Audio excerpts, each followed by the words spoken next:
નમસ્કાર વિદ્યાર્થી મિત્રો, અમૃતસરના ક્લાસમાં ફરી એકવાર તમારું સ્વાગત છે. આપણે રસાયણ વિજ્ઞાનની પાયાની સંકલ્પનાઓમાં રાસાયણિક સંયોગીકરણના નિયમો જોતા હતા. તેમાં આજે આગળ વધીશું. તો 5 નિયમો આપણે જોઈ લીધા બેટા. આજે જોવું છે ડાલ્ટનનો પરમાણ્વીય સિદ્ધાંત. તો આજનો પ્રશ્ન છે આપણો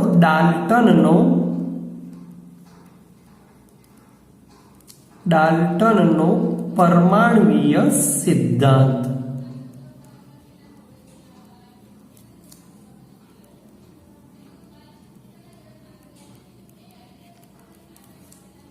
બહુ સરસ મજાની અહીંયા વાત કરી છે બેટા. એ પહેલા કે ભાઈ દ્રવ્ય છે ને એ નાના અવિભાજ્ય કણોનો બનેલો છે. આવું ગ્રીક તત્વજ્ઞાની ડેમોક્રિટસ માનતા. ગ્રીક તત્વજ્ઞાની ડેમોક્રિટસ એવું માનતા કે દ્રવ્ય છે ને એ નાના અવિભાજ્ય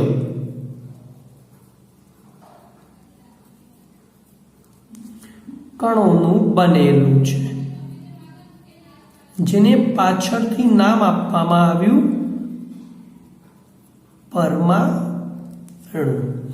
પરમાણુનું અંગ્રેજી થાય બેટા એટમ. એટમ એટલે એટોમિયો. ગ્રીક ભાષાનો વર્ડ છે એટોમિયો. એટોમિયોનો અર્થ થાય અવિભાજ્ય. અવિભાજ્ય અને એના ઉપરથી શબ્દ ઉતરી આવ્યો એટમ, અને એટમ એટલે પરમાણુ. તો એક્ઝેક્ટ પરમાણુનું અંગ્રેજી હવે એટમ કરીશું બેટા. એટમ એટલે પરમાણુ. ઈસવીસન 1808 ડાલ્ટન નામના એક વૈજ્ઞાનિક થઈ ગયા. એમને આ ન્યૂ સિસ્ટમી ઓફ કેમિકલ ફિલોસોફી નામના એક અંકમાં 1808 ડાલ્ટને આ ન્યૂ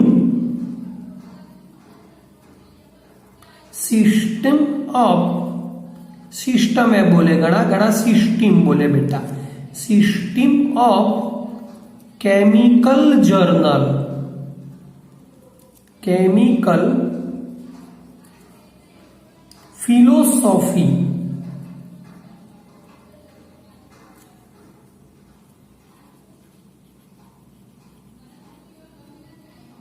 નો એક અંક પ્રકાશિત કર્યો. તેમાં તેમને આ પરમાણુ વિશેની કેટલીક રજૂઆતો કરી. તો પરમાણુની રજૂઆત કરી. પરમાણુના ખ્યાલ વિશેનો કેટલીક રજૂઆતો એમને કરી. શું હતી રજૂઆત? તો પહેલી બેટા બરાબર ધ્યાન આપીશું. નંબર 1 કે દ્રવ્ય એ જે અવિભાજ્ય કણનું બનેલું છે, મીન્સ પરમાણુનું બનેલું છે. તો દ્રવ્ય એ અવિભાજ્ય, જેનું વિભાજન થઈ ન શકે તેવા અવિભાજ્ય પરમાણુઓનું બનેલું છે. પરમાણુઓનું બનેલું છે બેટા. પહેલો એક ટોપિક પૂરો થયો. નંબર 2 સરસ મજાની વાત કરી છે બીજા ટોપિકમાં બેટા કે આપેલ તત્વના બધા જ પરમાણુના, આપેલ તત્વના કોઈ બી તત્વ હોય બેટા, આપેલ તત્વના બધા જ પરમાણુઓના જે ગુણધર્મો પ્રોપર્ટી છે ને એ સમાન હોય. તો આપેલ તત્વના બધા જ પરમાણુઓ ના ગુણધર્મો સમાન હોય છે, સમાન હોય છે. બીજી સરસ વાત રજૂ કરી બેટા એમને કે ગુણધર્મોમાં સાથે સાથે તેમના સમાન દળનો પણ સમાવેશ થાય છે. સમાન દળનો પણ સમાવેશ થાય. તો એમાં ને એમાં અલગથી લખું છું બેટા, પરંતુ જો કોઈ એક જ તત્વ હોય તો એના બધા જ પરમાણુઓના ગુણધર્મો સમાન હોય છે, મીન્સ એના દળ પણ સમાન હોય તો બરાબર.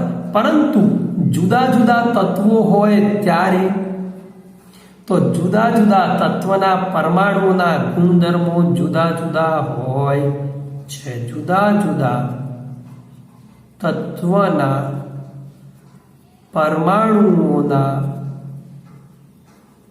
ગુણધર્મો પણ બેટા જુદા જુદા હોય છે. દળ બી જુદા જુદા હોય. નંબર 3 બરાબર યાદ કરીશું બેટા. નંબર 3, જ્યારે જુદા જુદા તત્વના પરમાણુઓ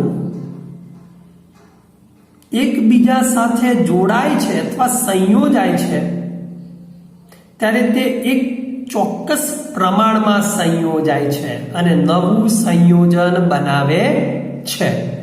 જ્યારે જુદા જુદા તત્વના જુદા જુદા તત્વના પરમાણુ કોઈ ચોક્કસ પ્રમાણમાં, નિશ્ચિત પ્રમાણમાં, કોઈ નિશ્ચિત પ્રમાણમાં સંયોજાઈ અથવા જોડાઈને સંયોજન બનાવે છે. તમે આગળ ભણી ગયા છો. દાખલા તરીકે H2 પ્લસ O2 જો H2O બનાવવો હોય તો H ના 2 પરમાણુ O ના 1 પરમાણુ સાથે પ્રક્રિયા કરી H2O સંયોજન બનાવે છે. જુદા જુદા તત્વના પરમાણુ, આ હાઇડ્રોજન તત્વના પરમાણુ, આ ઓક્સિજન તત્વના પરમાણુ બંને કોઈ ચોક્કસ નિશ્ચિત પ્રમાણમાં સંયોજાય, જોડાય અને એક સંયોજન બનાવે છે. નંબર 4 બેટા, બહુ સરસ રજૂઆત કરી છે અહીંયા કે કોઈ પણ રાસાયણિક પ્રક્રિયા થાય ત્યારે સમજો બેટા કે ભાઈ રાસાયણિક પ્રક્રિયામાં પરમાણુઓની ફેરગોઠવણી થાય છે. સમજાવું ઉદાહરણ લઈને કે કોઈ બી રાસાયણિક પ્રક્રિયા હોય ને, પ્રક્રિયામાં તેના પરમાણુઓની ફેરગોઠવણી થાય છે બેટા, ફેરગોઠવણી થાય છે, પુનઃ રચના બને છે. બીજું એમાં સરસ વાત કરી છે, ફેરગોઠવણી જ થાય છે પરંતુ કોઈ પણ રાસાયણિક પ્રક્રિયા દરમિયાન નવો પરમાણુ ઉત્પન્ન કરી શકાતો નથી કે તે પરમાણુનો નાશ પણ થતો નથી. તો રાસાયણિક પ્રક્રિયા દરમિયાન સમજો બેટા કોઈ પરમાણુ ઉત્પન્ન પણ નથી કરી શકાતો, એટલે કે તત્વનો પરમાણુ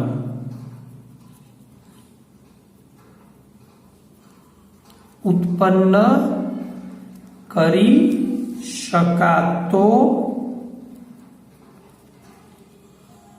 નથી કે તેનો વિનાશ પણ નથી કરી શકાતો, કે તેનો વિનાશ પણ કરી શકાતો નથી. બરાબર સમજી લેજો. ફરીથી નિયમો બેટા, કે 1808માં ડાલ્ટને આ ન્યૂ સિસ્ટમ ઓફ કેમિકલ ફિલોસોફીમાં પરમાણુનો શું ખ્યાલ છે એના મુદ્દાની રજૂઆત કરી. પહેલો ટોપિક શું હતો? કે દ્રવ્ય એ અવિભાજ્ય પરમાણુઓનું બનેલું છે. બીજો, આપેલ તત્વના બધા જ પરમાણુઓના ગુણધર્મો સમાન હોય છે, જેમાં દળનો પણ સમાવેશ થાય છે, પરંતુ જુદા જુદા તત્વના પરમાણુઓ હોય તેના ગુણધર્મો પણ જુદા જુદા હોય છે. બીજું, જ્યારે જુદા જુદા તત્વના પરમાણુઓ કોઈ નિશ્ચિત પ્રમાણમાં જોડાય ત્યારે એક ચોક્કસ સંયોજન બનાવે છે, અને રાસાયણિક પ્રક્રિયામાં પરમાણુઓની માત્ર ફેરગોઠવણી થાય છે, પરંતુ એ પ્રક્રિયા દરમિયાન પરમાણુ ઉત્પન્ન કરી શકાતો નથી કે તેનો વિનાશ પણ કરી શકાતો નથી. એક ઉદાહરણ લઈને સમજાવું બેટા. આપણે જાણીએ છીએ HCl હાઇડ્રોક્લોરિક એસિડ અને NaOH સોડિયમ હાઇડ્રોક્સાઇડ છે. તો આ બંને વચ્ચેની જ્યારે પ્રક્રિયા થાય ત્યારે આપણને NaCl મળે. આ Na+ હોય, OH- હોય, H+ હોય, Cl-. આનો ધન આયન અને ઋણ આયન સાથે જોડાય, NaCl+, OH- અને H+ જોડાઈ અને બનાવે છે H2O. તમે જોઈ શકો છો બેટા કે Na અહીંયા 1 હતો તો અહીંયા 1 છે, Cl 1 હતો તો 1 જ છે, H 1 અને 1 2 હતા તો 2 છે, ને O 1 હતો તો 1. તેનો વિનાશ પણ શક્ય નથી કે નવો ઉત્પન્ન પણ કરી શકાતો નથી. માત્ર પરમાણુઓની શું થઈ?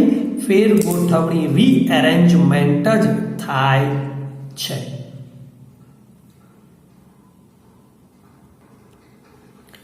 હવે જોઈશું પરમાણ્વીય દળ. તો પરમાણ્વીય દળ, એટોમિક માસ, હમણાં જ તમને કીધું બેટા કે પરમાણુ એ અતિ સૂક્ષ્મ કણ છે, અતિ નાના હોય છે. આથી પરમાણુનું દળ પણ ખૂબ જ ઓછું હોય, અને ખૂબ જ ઓછું હોય એટલા માટે એને મેઝરમેન્ટ કરવું, માપવું પણ મુશ્કેલ છે, છતાં અશક્ય તો નથી. તો હાલના સમયમાં આધુનિક પદ્ધતિમાં દળ સ્પેક્ટ્રોસ્કોપી નામના સાધન વડે, સ્પેક્ટ્રોમીટી બોલાય, માસ સ્પેક્ટ્રોસ્કોપી નામના સાધન વડે પરમાણુનું દળ એક ચોકસાઈપૂર્વક નક્કી કરી શકાય છે. યાદ રાખીશું બેટા, પરમાણુનું દળ નક્કી આધુનિક પદ્ધતિ કઈ છે નક્કી કરવા માટે? દળ સ્પેક્ટ્રોમીટી નામના સાધન વડે પરમાણુય દળ ચોકસાઈપૂર્વક નક્કી કરી શકાય છે. પણ 19મી સદીમાં વૈજ્ઞાનિકો એક પરમાણુનું દળ બીજા પરમાણુની સાપેક્ષમાં નક્કી કરે. દાખલા તરીકે હું તમને સમજાવું કે એ વખતે સમજો, કોઈ એકની સાપેક્ષમાં જ્યારે બીજા પરમાણુનું દળ નક્કી કરવું હોય તો સાપેક્ષમાં તો કોઈને ગણવો પડે. તો હાઇડ્રોજન જે સૌથી હલકો પરમાણુ છે, સમજો બેટા બરાબર, હાઇડ્રોજન કે જે સૌથી હલકો પદાર્થ છે, હલકું તત્વ છે, સમજો બરાબર, પરમાણુ લખીએ, પરમાણુ છે, તેનું એ લોકોએ અડસટ્ટે દળ ફિક્સ કરી દીધું. તેનું દળ કેટલું ગણ્યું? 1. પરંતુ યુનિટ કોઈ પણ એકમ વગર, બરાબર ધ્યાન આપજો, એમને કોઈ પણ એકમને ધ્યાનમાં લીધો નહીં. કોઈ પણ એકમ વગર ફક્ત એમને એમ કીધું કે હાઇડ્રોજન કે જે સૌથી હલકું પરમાણુ અથવા તત્વ છે તેનું દળ 1 ગણવું. અને તેની સાપેક્ષમાં અન્ય પરમાણુના દળ ગણવામાં આવ્યા અને તેની સાપેક્ષે અન્ય પરમાણુના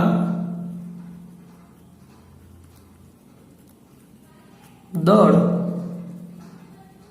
નક્કી કરવામાં આવતા હતા. પરંતુ બેટા સમજો બરાબર, હાલની પદ્ધતિમાં સમજીશું આગળ બેટા. સરસ મજાની વાત. નાવ રિસન્ટલી, હાલની પદ્ધતિમાં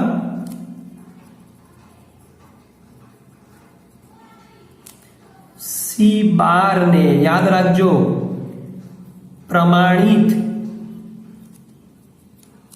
ગણી લીધો અને તેને આધારે અન્ય પરમાણુના દળ નક્કી કરવામાં આવ્યા. પ્રમાણિત ગણીને તેને આધારે બેટા અન્ય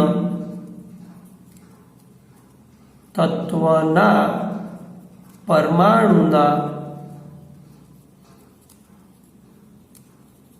દળ નક્કી કરવામાં આવ્યા. ઓકે, હવે C12 શું છે? તો C12 આમ બી લખાય બેટા. C12 એ કાર્બનનો એક સમસ્થાનિક છે. એ કાર્બનનો એક સમસ્થાનિક છે. સમસ્થાનિક છે. શું કર્યું એમને બેટા? તો C12 નું દળ 12 પરમાણુય દળ એટોમિક માસ યુનિટ નક્કી કરવામાં આવ્યું. C12 નું દળ 12, આ માઇનસ નથી હો, 12 એટોમિક માસ યુનિટ ગણવામાં આવ્યું, જેને કહેવાય પરમાણુય દળ એકમ ગણવામાં આવ્યું. પરમાણુય દળ એકમ, જેને આપણે હવે ટૂંકમાં AMU કહીશું, એટોમિક માસ યુનિટ ગણવામાં આવ્યું. અને બીજા બધા જ પરમાણુના દળ ત્યારબાદ બીજા બધા જ પરમાણુના દળ તેની સાપેક્ષે નક્કી કરવામાં આવેલ છે.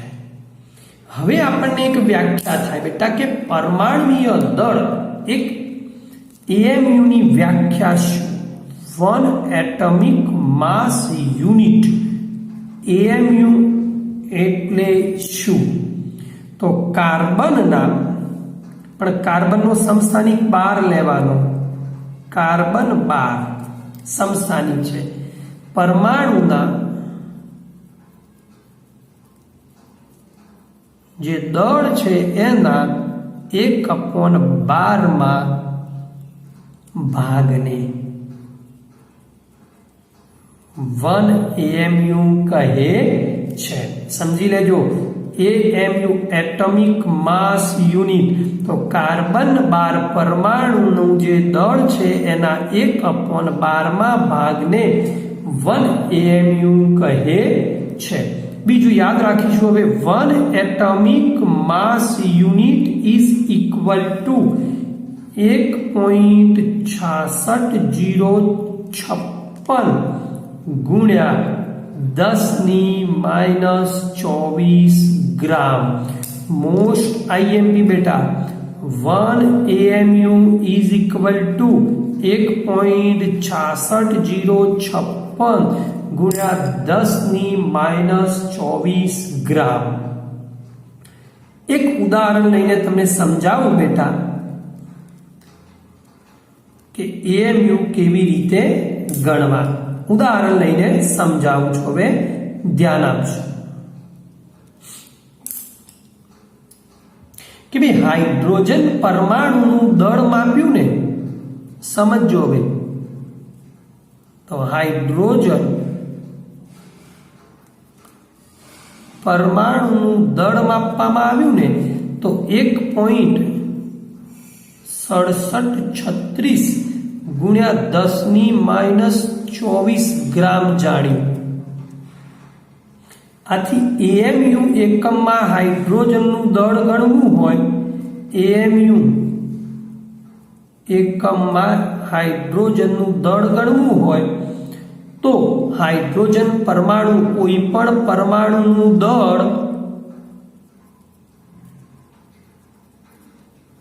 ગ્રામમાં ભાગ્યા એએમયુ 1.66056 ગુણ્યા 10⁻²4 ગ્રામ, એટલે તમારો જવાબ આવે છે 1.0078 એટમિક માસ યુનિટ, જેને એપ્રોક્સિમેટલી આપણે 1.008 પણ જ્યારે ગણતરીમાં લઈશું એટલે 1 ને ધ્યાનમાં લઈશું 1, પણ અહીંયા મેં યુ કર્યો. હવે યુ સમજી લેજો. યુ ને શું લખાય?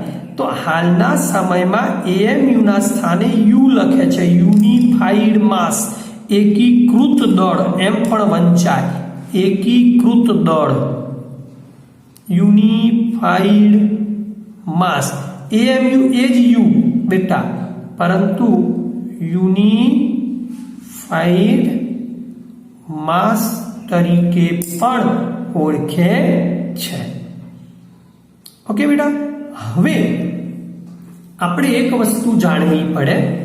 યુનિફાઈડ માસની તો ચર્ચા કરી લીધી બેટા. વિડીયો એક વખત પોઝ કરી અને લખી દેશો બેટા.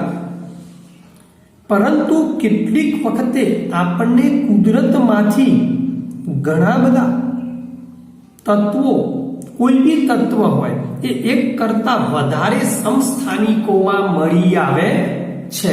ત્યારે આવા જ્યારે સમસ્થાનિકોમાંથી મળી આવે ત્યારે એનું પરમાણ્વીય દળ કયું લેવું? તો એમના માટે સરેરાશ પરમાણ્વીય દળ, એવરેજ એટોમિક માસને ધ્યાનમાં લેવામાં આવે છે. ધ્યાન આપીશું હવે. સરેરાશ પરમાણ્વીય દળ ક્યારે ધ્યાન લેવું બેટા? તો કુદરતમાંથી ઘણા બધા એવા તત્વો છે બેટા, મળતા તત્વો એક કરતા વધારે સમસ્થાનિકો ધરાવે. સમસ્થાનિકોમાં હોય છે. કુદરતમાંથી મળતા જે તત્વો છે એ એક કરતા વધારે સમસ્થાનિકો ધરાવતા હોય છે.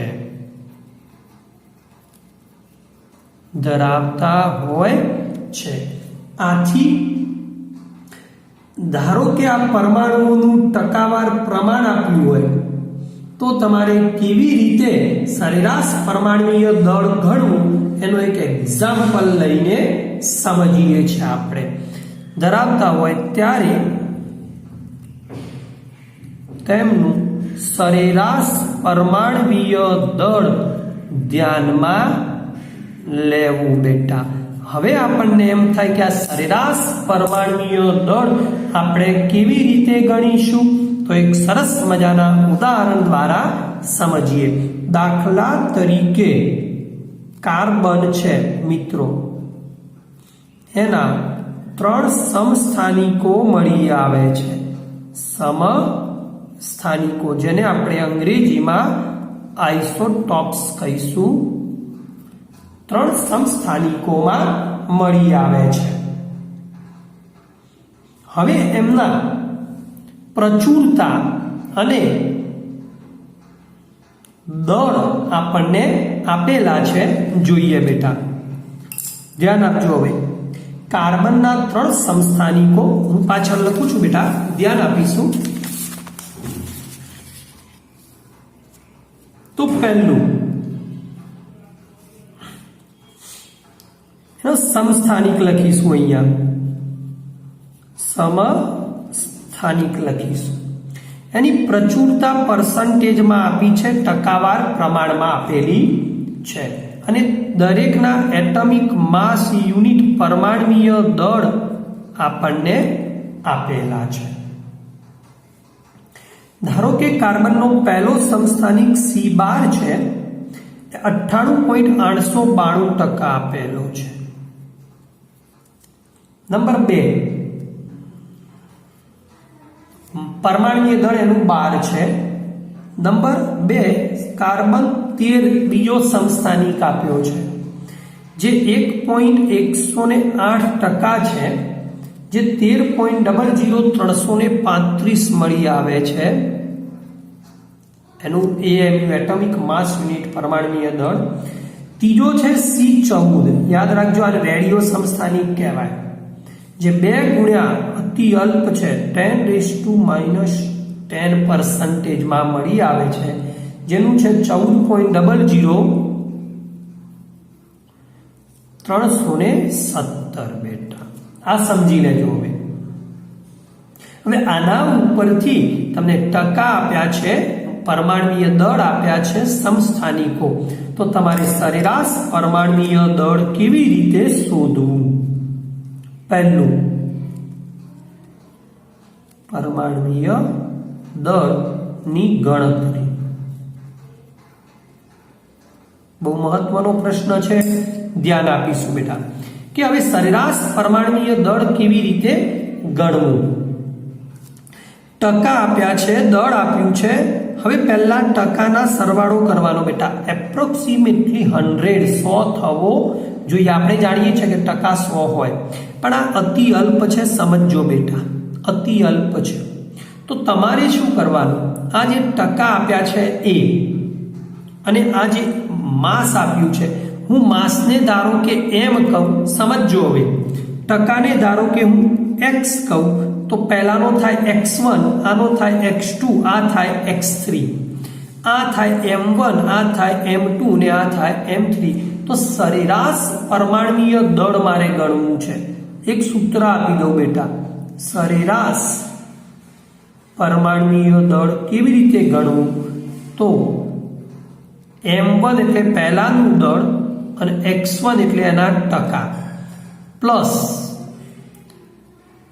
m2 એટલે બીજાનું દળ, x2 એટલે એના ટકા. 3 છે તો 3, 4 હોય તો 4, એટલે સિગ્માય કરાય.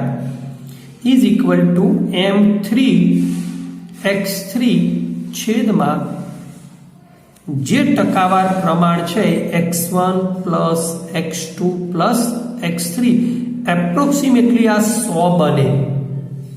જો ટૂંકમાં લખવું હોય આપણે ગાણિતિક ભાષામાં, તો સિગ્મા ઓફ MIXI, સિગ્મા એટલે સરવાળો, I ઇઝ ઇક્વલ ટુ 1 થી n જેટલા હોય એટલા, છેદમાં સિગ્મા ઓફ XI, જ્યાં I ઇઝ ઇક્વલ ટુ 1 થી n લખી શકાય. સમજી લેજો. ચલો આપણે આપણા દાખલા માટેની ગણતરી કરીશું. આ મેં એક્સ્ટ્રા લખ્યું હતું બેટા, ધ્યાન આપીશું. એક્સ્ટ્રા છે, આ એક્સ્ટ્રા ટોપિક છે. હવે આપણા મેઇન ટોપિકમાં આવી જઈએ. આપણે કેવી રીતે ગણવું? તો જુઓ, પહેલામાં ચલો, સરેરાશ પરમાણ્વીય દળ ઇઝ ઇક્વલ ટુ શું બનશે બેટા? 98.892 ગુણ્યા 12. પછી બીજા માટે શું બનશે બેટા? 1.108 ગુણ્યા 13.00335 પ્લસ ત્રીજા માટે શું બનશે બેટા? 2 ગુણ્યા 10⁻10 અને 14.00317 અને છેદમાં બધાના ટોટલી કેટલા આવશે? એપ્રોક્સિમેટલી 100. તો ઇઝ ઇક્વલ ટુ લખી દો અહીંયા, સરેરાશ પરમાણ્વીય દળ ઇઝ ઇક્વલ ટુ આ ગુણ્યા આ ગુણાકાર અને ભાગ્યા 100 કરીશું તો આવશે. જો આને અવગણી શકાય બેટા, કેમ? 10 ની -10 ઘાત છે એટલે આને ધ્યાનમાં ન લો તો આ બેનો ગુણાકાર કરીને બંનેનો સરવાળો કરશો એટલે તમારો જવાબ આવશે 12.011 યુનિટ્સ. 12.011 યુનિટ્સ આપણો જવાબ આવે છે. આ રીતે સરેરાશ પરમાણ્વીય દળ આપણે શોધી શકીએ છીએ. ચલો હું તમને બતાવું બેટા કે ભઈ સ્વાધ્યાયમાં પણ આવા પ્રશ્નો આપેલા છે. સ્વાધ્યાયનો હું ફક્ત હિન્ટ આપી દઉં છું, તમારે ગણવાનો છે. સ્વાધ્યાયમાં 1.9 આપ્યો છે આપણને. શું કીધું છે બેટા કે Cl આપ્યો છે 35 અને બીજો એક Cl છે 37. બે સમસ્થાનિકો આપેલા છે. પર્સન્ટેજ એના આપેલા છે બેટા તમને 75.77 અને બીજા છે 24.23 અને ત્રીજું છે મોલર દળ. એના એકમ પરમાણ્વીય દળ કે મોલર દળ બે સેમ છે બેટા. મોલર દળ 34.9689 અને 36.9659 આટલા આપણને ક્લોરીનના બે સમસ્થાનિકોમાં આપેલા છે. તમને કીધું છે કે સરેરાશ પરમાણ્વીય દળ ગણો. સરેરાશ પરમાણ્વીય દળ ગણો.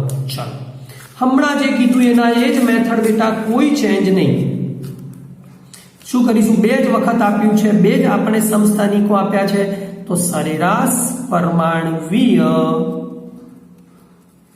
દળ ઇઝ ઇક્વલ ટુ કોણ 75.77 ગુણ્યા 34.9689 વચ્ચે પ્લસ 24.23 ગુણ્યા 36.9659 અને ભાગ્યા ટોટલી કરો, બંનેના ટોટલી કરો. ચલો 75.77 વત્તા 24.23 એટલે એપ્રોક્સિમેટલી 100 જ ગણી લેવાના.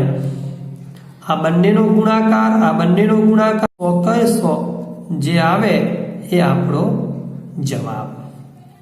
બોલો, ભાગ્યા 100 કરી દેવાના, જે આવે એ આપણો જવાબ. સ્વાધ્યાયનો 1.9 ગણ્યો. સેમ ટુ સેમ બેટા, સેમ ટુ સેમ સ્વાધ્યાયનો 1.32 તમારા માટે હોમવર્ક. સમજી લેજો. અહીંયા લખી દઉં. ચલો અહીંયા લખો.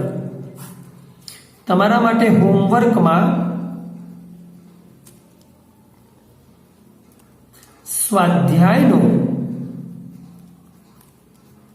1.32 સેમ ટુ સેમ એક્ઝામ્પલ ગણી લેવો. હવે જોઈશું મિત્રો આણ્વીય દળ. આણ્વીય દળ જેને આપણે અંગ્રેજીમાં મોલેક્યુલર માસ તરીકે ઓળખીશું.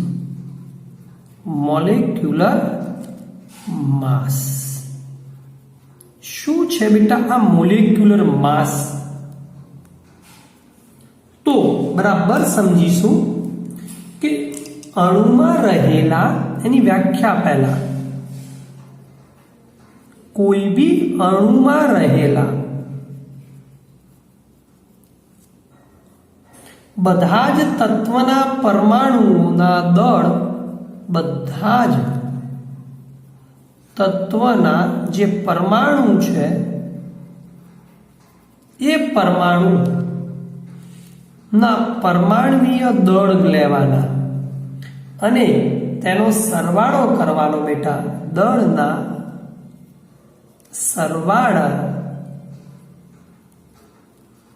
ને તેનું આણ્વીય દળ કહે છે. મીન્સ અણુમાં રહેલા બધા જ તત્વના પરમાણુના પરમાણ્વીય દળનો સરવાળો એટલે આણ્વીય દળ. બીજી રીતે કહેવું હોય તો બરાબર સમજો કે તત્વના પરમાણ્વીય દળ તે તત્વના પરમાણ્વીય દળ અને તે પરમાણુની સંખ્યા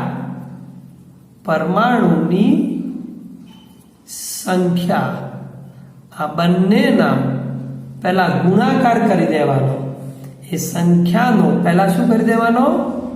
ગુણાકાર કરીને પછી બધાનો સરવાળો કરીને તે બધાનો સરવાળો કરો. સરવાળો કરીશું મિત્રો એટલે આપણને તે અણુનું આણ્વીય દળ જાણવા મળશે. થિયરી અથવા વ્યાખ્યા કરતા આપણે ઉદાહરણથી સમજીશું તો વધુ સારો ખ્યાલ આવશે. દાખલા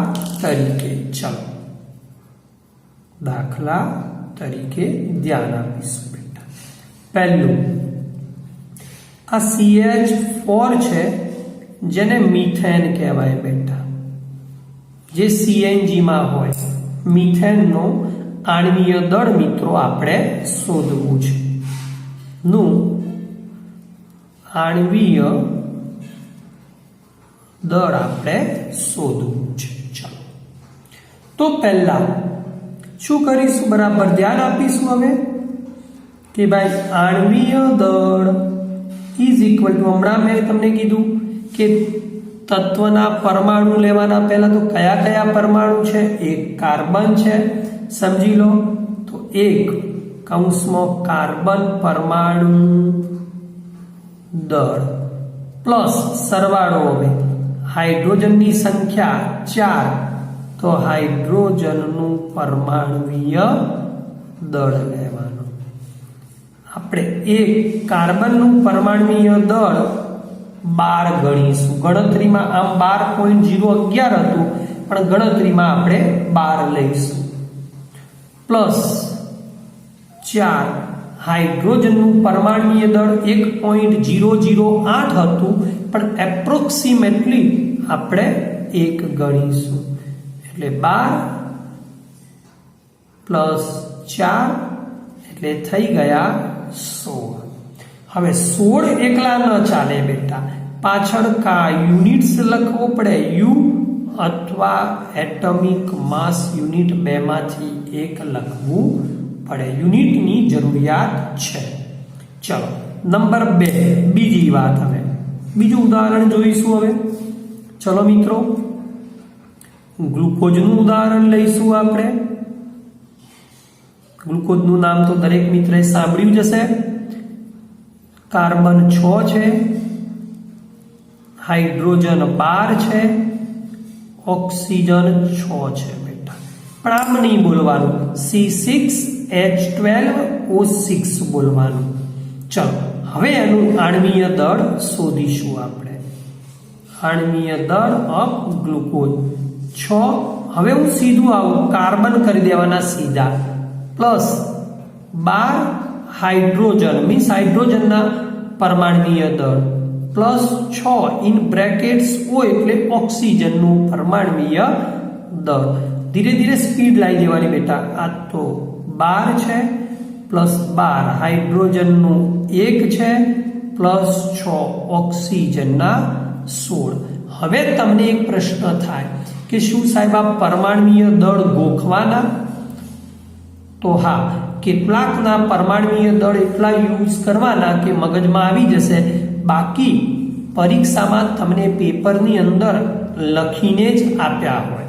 આવું એક બ્રેકેટ્સ કર્યું હોય, આમ લખ્યું હોય કે C = 12 એટલે સમજી જવાનું, H = 1 એટલે સમજી જવાનું, O = 16 એટલે સમજી જવાનું કે આ એમના પરમાણુવીય દળ આપેલા છે. તો આ કરીશું 12 ગુણ્યા 6 72 72 12 ગુણ્યા 1 એટલે 12 અને 16 અને 6 96 ટોટલી તમારો જવાબ આવે છે 180 યુનિટ્સ. ઓકે, ચલો નંબર 3. હવે ખાંડ. ખાંડને આપણે વ્યાવહારિક નામ ખાંડ કહીએ છીએ, પણ રસાયણની ભાષામાં એને સુક્રોઝ બોલે છે. સુક્રોઝ કહીશું. મોલેસિસ.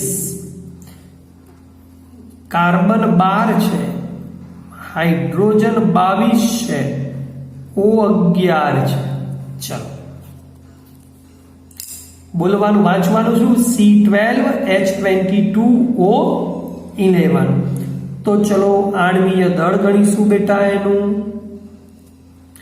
12 કાર્બન 22 હાઇડ્રોજન 11 O ગણી કાઢવાનો. 12 ઇન બ્રેકેટ્સ 12 22 ઇન બ્રેકેટ્સ 1 ને 11 ઇન બ્રેકેટ્સ 16. ટોટલી જે આવે એ સરવાળો કરી અને 342 મેં ગણેલો છે બેટા, અને મેં લખી દીધો યુનિટ્સ. ઓકે, આ જ પ્રમાણે ઘણા બધા એવા અણુઓ છે અથવા સંયોજનો કે જેમના તમને હોમવર્કમાં આપી રહ્યો છું આણ્વીય દળ શોધવાના. તો બેટા હોમવર્કમાં લખી દેશો જરા કયા કયા ગણવાના એમ. તો પહેલો HCl જેને કહેવાય હાઇડ્રોક્લોરિક એસિડ, બીજો H2SO4 જેને કહેવાય સલ્ફ્યુરિક એસિડ. જે તમારા કેમિસ્ટ્રીમાં સૌથી વધુ ઉપયોગ થવાના છે એવા જ લખી રહ્યો છું બેટા. NaOH, KCl, FeSO4. ઓકે, ચલો KOH,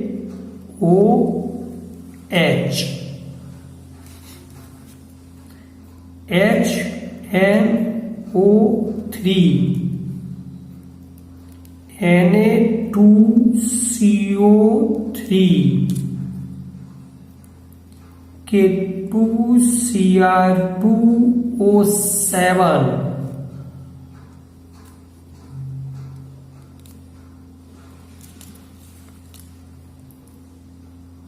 ચલો KMNO4. ઘણા બધા છે બેટા. એક સારો એવો લખું છું, K2SO4 Al2SO4 thrice અને 24H2O. K2SO4 આખું એક જ સૂત્ર છે બેટા. Al2SO4 3 અને 24H2O. ગણજો, જેને આપણે વ્યવહારમાં ફટકડી કહીએ છીએ. ફટકડી અંગ્રેજીમાં આ કે છે એટલે પોટેશ એલમ કહેવાય. એને પોટેશ એલમ એટલે ફટકડી. તો એનું પણ આણ્વીય દળ શોધી લેવું. બધાના આણ્વીય દળ શોધી અને એક નોટમાં નોંધી રાખવા. ઓકે બેટા, તો અહીંયા જોયું આણ્વીય દળ કેવી રીતે ગણવું.